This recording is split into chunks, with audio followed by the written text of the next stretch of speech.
And you know what? When it comes to the topic of Mercury retrograde and losing relationships or like businesses or whatever, blah, blah, blah, blah.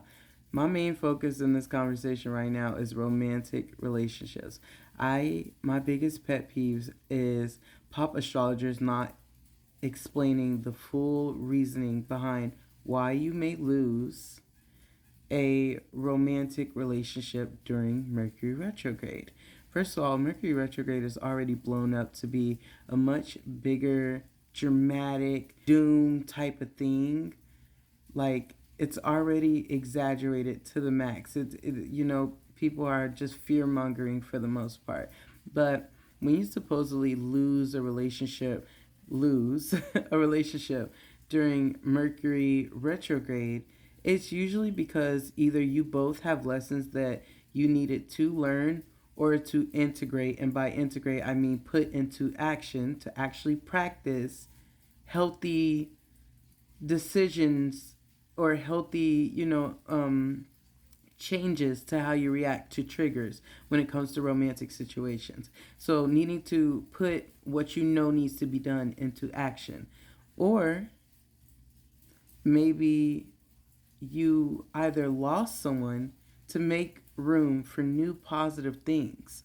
This could even be vice versa. Maybe they lost you because they're getting more positive things. Or, maybe you my point is you never know which way Mercury retrograde, especially with the way Saturn was playing a huge part in this Mercury retrograde recently. You never know what exactly is meant to be the karma, which is why people keep saying it, let it be. Just see how things play out. Don't be rushing to control the outcome, especially with everything that's going on with Pisces placements and Aries season coming up, that's a huge factor to this. You don't exactly know why things are happening the way they're happening and who's meant to be dealing with a certain karma, which is why you could be leaving or entering someone's life at this time. I mean, it's the 20th as I'm posting this, so I mean, Mercury retrograde is ending, but you get my point. There's so much more happening in the stars than just Mercury retrograde. I don't think you guys are fully grasping how big the program is because we're so focused on Mercury retrograde. Ooh, so scary, right?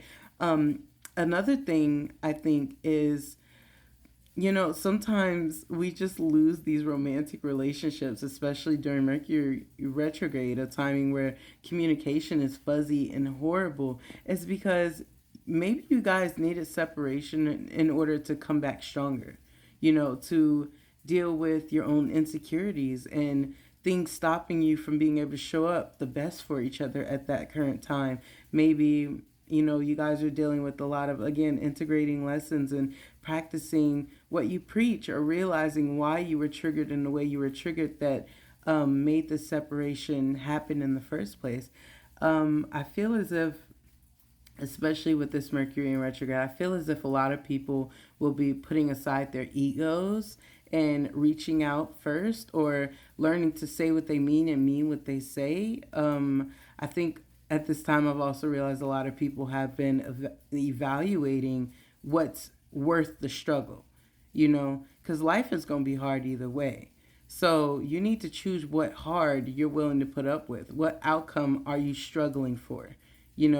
Are you fighting for something worthwhile, or are you falling into victimization of everyday life, the cycle of life? I think a lot of people need to pause and think for a second, especially with some comments that's been recently left on my videos, is that, dude, you're the villain and the victim in the situation. Let's start with that. One. And two, hold on.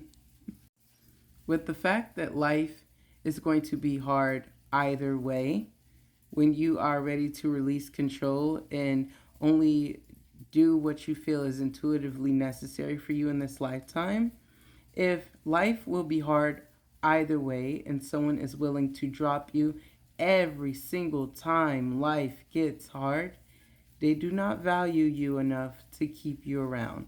And that is a big lesson I'm seeing a lot of people struggling with at this time.